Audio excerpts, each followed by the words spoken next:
안녕하세요. HSK 전문 강사 김은정입니다. 이 시간에는 8월 HSK 5급 시험을 대비해서 대비 특강을 진행해 보도록 하겠습니다. 오늘은 독해 일부분을 진행을 해볼까 합니다. 제가 누차 말씀을 드리지만 독해 일부분이 HSK 5급에서는 좀 어려운 부분에 해당이 되죠. 사람들한테 물어봤을 때 제일 어려운 독해 영역이 뭐냐고 하면 대다수가 괄호 넣기를 이야기를 해요. 그래서 여러분들 오늘 제가 독해를 다루는 데 있어서 문항수도 적지 않은 영역인데다가 난이도가 높기 때문에 진짜 시험에 임박해서 빠른 속도로 정확하게 문제를 풀 수 있는 그 스킬을 좀 생각하면서 본격적으로 진행을 해보도록 하겠습니다. 아무래도 8월이나 9월에 그 응시하시는 분들이 비교적 많아요. 1년을 통틀어 봤을 때. 왜냐하면 이제 대학생분들이 7월, 8월 방학을 하고 공부를 하면서 8월에 시험을 보는 경우들이 되게 많아서 7, 8월에 한 1개월, 2개월 정도 이렇게 임팩트 있게 딱 준비를 하시고 시험을 보시잖아요. 그렇기 때문에 8월이나 9월 시험 같은 경우는 응시자들도 많을 뿐만 아니라 우리가 이제 진짜로 8월 접어들어서는 제대로 실전을 위주로 공부를 하셔야 돼요. 그래서 내가 이제 그냥 편하게 이론 공부하고 하는 것이 아니라 실질적으로 문제를 딱 맞닥뜨렸을 때 진짜 이제 내가 빨리빨리 푸는 거야. 정확하게 푸는 거야. 이걸 생각하시면서 가셔야 돼요. 그래서 오늘 핵심 전략이나 아니면 이론을 먼저 보는 것이 아니라 문제를 먼저 보면서 적중 문제를 보면서 풀이 순서를 체크를 할 거고요. 그러니까 어떠한 과정으로 문제를 빨리빨리 풀어나가는지 순서 체크할 거고 마지막에 이 문제가 도대체 왜 출제가 됐는지 이걸 풀기 위한 핵심 전략이 무엇인지는 반드시 알고 넘어가셔야 돼요. 그러니까 문제를 풀 때 우리가 그 모의고사 문제집 같은 거 풀 때 답이 이거였어. 그럼 이 단어가 중요한가 봐 라고 하시면 절대 안 돼요. 그러니까 이게 단어가 중요한 것도 물론 있겠지만 출제자가 이 단어를 외우라고 문제를 낸 게 아니라 이 단어의 쓰임 그리고 문장에서 역할이나 구조에서 내가 이런 의도를 가지고 네가 이거 이해했어 안 했어를 알기 위해서 하는 출제 의도가 분명히 있거든요. 그래서 그 의도와 전략까지 쫙 3가지 단계로 수업을 진행을 해보도록 하겠습니다. 자, 보시면 오늘의 적중 문제입니다. 자, 독해 일부분 같은 경우에는 글이 나오죠. 한 편의 글이 나오고 중간중간에 빈칸이 있어요. 그럼 적절한 단어를 보기에서 고르는 거죠.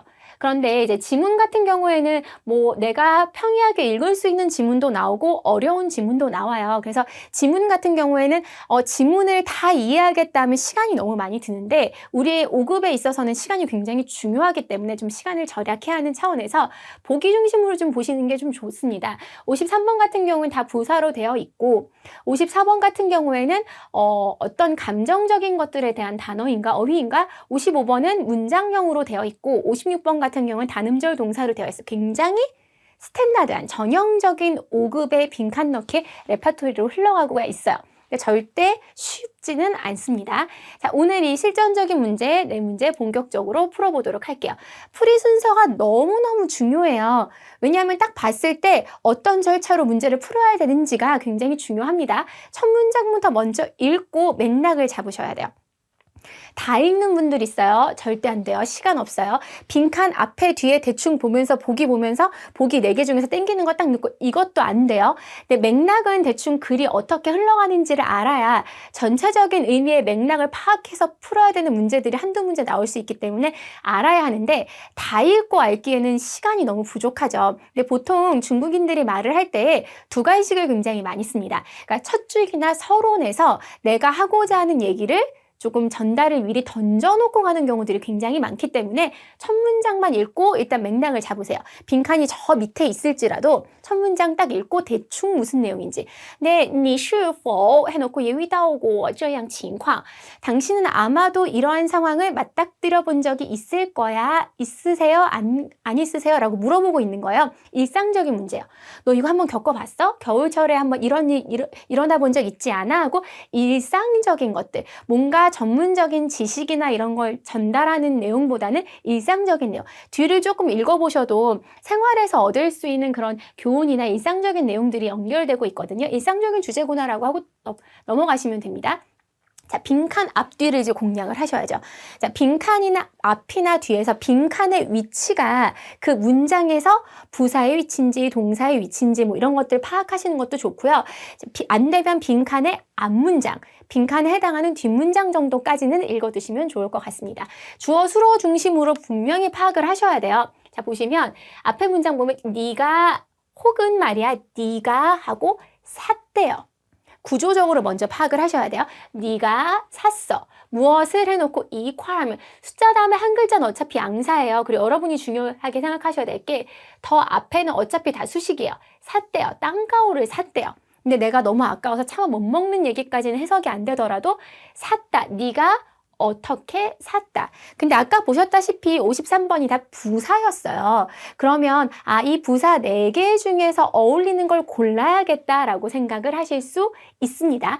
보시면 짜오창이나 정징이나 스위시나 리커나 비교적 단어가 좀 난이도가 높은 단어들이 섞여 있죠. 근데 단어 어렵고 쉽고가 중요한 게 아니라 얘는 이미 끝난 게 빈칸 뒤에 러가 들어가 있었어요. 그럼 여기에서 시제가 중요하다는 거예요. 네가 뭐뭐 했다가 되는 거예요. 그러니까 부사라는 것이 동사를 비롯한 이 수어 전체를 수식해주고 도움을 주는 역할을 하거든요. 그러면 짜오창이랑 소이시랑 리커 뜻을 몰라도 정징, 찡, 뭐 이미하고 정, 일찍이 뭐뭐 한 적이 있다라는 어휘들은 비교적 이 4개 중에서는 좀 난이도가 낮은 어휘죠. 정징, 일찍이 뭐뭐 했다, 일찍이 뭐뭐 한 적이 있다, 일찍이 뭐뭐 했다 해서 이미 발생한 일, 그리고 과거에 한 적이 있던 경험이 있던 일에 정징이 있어요. 그렇기 때문에 빈칸 뒤에는 러나 구어가 만약 보인다면 정징을 넣으면 반드시 답이 되게 돼 있어요. 그래서 쉽게 딱 찍고 딱 넘어갈 수 있기 때문에 시간을 절약할 수 있다는 거죠.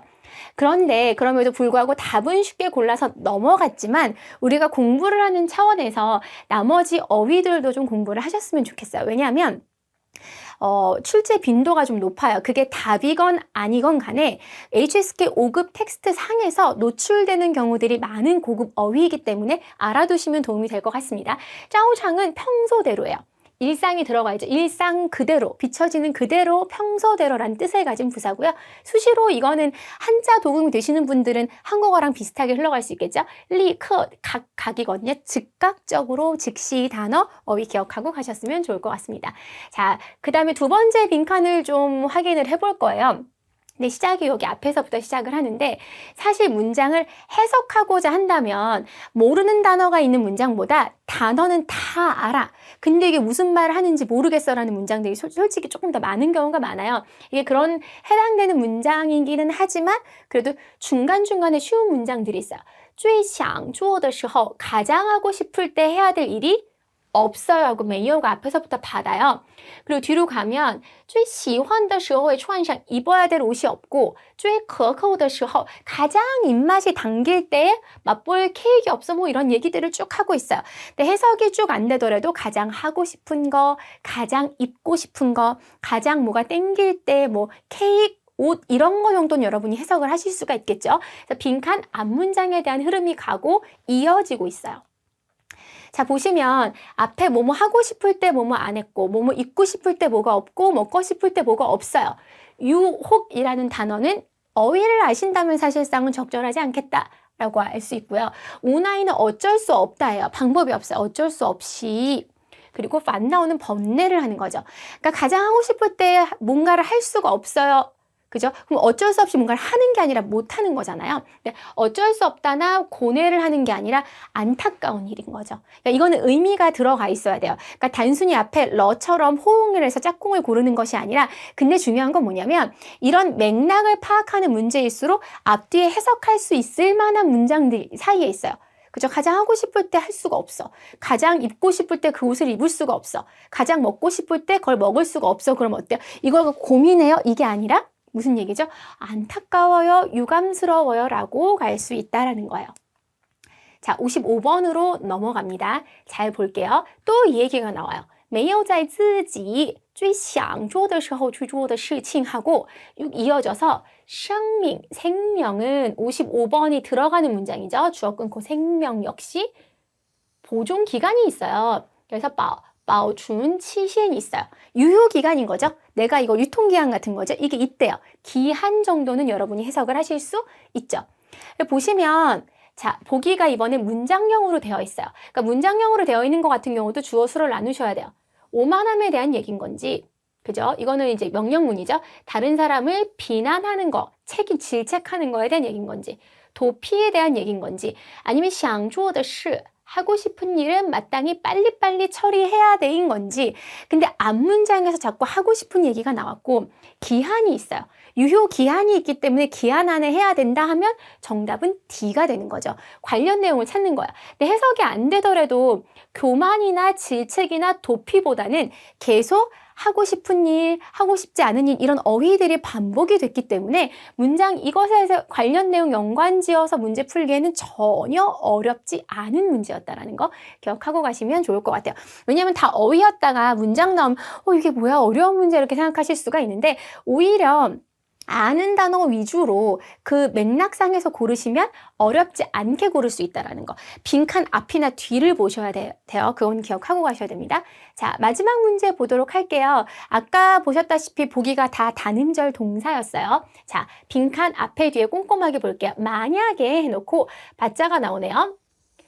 마음에 소원하는 것을 마음에 어떻게 오히려 그걸 실행을 못하면 뭐 어떻게 한다. 여기 사이에 동사가 아까 들어가는데 뭐가 들어가는지 확인을 좀 해볼게요. 지혜는 줍답니다. 장은요, 숨기다죠. 그리고 또어는 숨다고요. 좌는 뛰어 들어간다라는 건데, 단어가 다 어렵지만 고정적인 호응 관계를 좀 기억하시면 좋을 것 같아요. 장 자체가 이제 어디 안에 매장할 때 이제 이런 장자 비슷한 것도 쓰이거든요. 그러니까 그 풀 밑에 뭐가 들어가는 거예요. 숨겨져 있는 거란 말이에요. 마음 저 깊은 곳에 숨겨놨다 할 때 장자의 심리라는 표현을 굉장히 많이 씁니다. 고정적인 형태의 문장들을 기억하시면 좋을 것 같고요.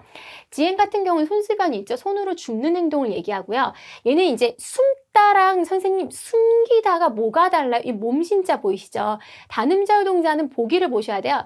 몸이 어디 이렇게 숨는 거예요. 그러니까 내가 뭔가 물건을 숨기다라는 건 장이고요. 내 스스로가 무언가를 피해서 몸을 숨기고 숨다 피하다의 경우에는 노가 되는 거죠. 그러니까 여러분들이 부수를 보면 단음절 동사는 파악을 할 수 있겠구나. 문 안에 말이 지금 들어가 있어요. 문을 팍 박차고 이제 뛰어 들어오는 거죠. 그래서 문 안에 말이 들어가 있어서 뛰어들다라는 뜻이 있다라는 거. 단음절 동사는 가끔씩 나와요. 그리고 볼 때, 왜냐면 그 두 글자면 이 한 글자를 모르면 다른 글자를 통해서 힌트를 얻거나 도움을 얻을 수 있는데, 얘 혼자 딱 나와 있어요. 그럼 이 단어를 모르면 그냥 아예 모르는 거잖아요. 근데 단음절 동사 같은 경우에는 부수로 어느 정도의 의미가 추론이 가능하기 때문에 부수를 봐야겠다 이런 생각을 하시면 좋을 것 같습니다. 자, 볼게요. 자, 출제 의도랑 핵심 전략을 좀 확인을 해보도록 합니다. 빈칸 넣기라는 것은 빈칸 앞에서 니네가 호응을 찾을 수 있는지 없는지를 보는 거예요. 그러니까 그 보기에 주어진 단어들만 가지고 비교를 하면 안 되죠. 문장이 있는데. 그 문장 빈칸에 앞이랑 뒤에서 호응이 되는 맥락적인 것도 있을 수 있고요. 아까 러처럼 딱 정해져 있는 고정적인 짝꿍이 있을 수도 있고요. 뭐 장자의 심리도 마찬가지예요. 굉장히 고정적인 패턴이거든요. 그런 호응 관계가 있을 수도 있고, 맥락에서 호응을 찾을 수도 있고, 반드시 빈칸 앞이나 뒤에서 호응을 찾으셔야 돼요. 제가 이 얘기를 왜 이렇게 많이 하냐면, 오프라인에서 강의를 할 때마다 그 보기상에 서 있는 단어만 가지고 자기가 그냥 땡기는 거 대충 넣어요. 아니에요. 빈칸 앞이나 뒤에서 짝꿍을 찾으셔야 된다라는 거. 전형적인 호응 관계는 오늘 말씀드렸던 것처럼 문제 푸실 때마다 좀 기억을 하시면 좋을 것 같고요. 단음절 동사는 부수 보시면 결정적인 힌트를 좀 얻을 수 있다라는 거, 오늘 이 두 가지 포인트 좀 기억하셨으면 좋겠습니다. 독해 부분 어렵습니다. 아무래도 어려워서 여러분들이 버리시기에는 문항수가 좀 많아요. 그렇기 때문에 여러분들이 조금은 신경 쓰면서 문제를 푸시고요. 그리고 시험이 얼마 남지 않은 상황에서는 문제를 굉장히 많은 문제를 푸시면서도 정확하게 이게 빈칸 앞이나 뒤에 어떤 게 호응이 있었고, 그리고 답이 해당되는 어휘들은 조금 기억을 하시는 게 좋을 것 같습니다. 자, 오늘 배웠던 내용으로 여러분들께서 8월 시험에서 독해 부분에서 좋은 성적 거두시길 바라면서요. 이 수업 여기서 마무리 짓도록 하겠습니다.